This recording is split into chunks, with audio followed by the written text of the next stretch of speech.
పృథివ్యాం యాని తీర్థాని పుణ్యాన్యాయతనాని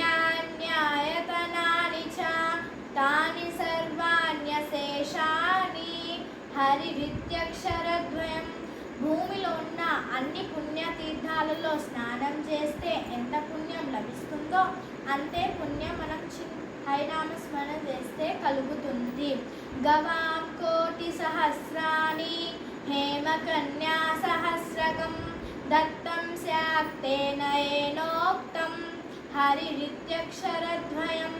1000 కోట్ల ఆవులని దానం చేస్తే ఎంత పుణ్యం లభిస్తుందో అలాగే 1000 మంది ఆడపిల్లలను కన్యాదానం చేస్తే ఎంత పుణ్యం లభిస్తుందో అంతే పుణ్యం మనం హరినామ స్మరణ చేస్తే కలుగుతుంది.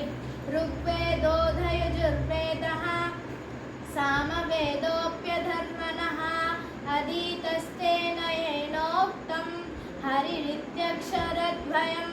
ఋగ్వేదం, యజుర్వేదం, సామవేదం, అధర్వణ వేదం ఈ 4 వేదాలు ఒక క్రమ పద్ధతిలో చదివితే ఎంత పుణ్యం లభిస్తుందో అంతే పుణ్యం మనం హరినామ స్మరణ చేస్తే లభిస్తుంది.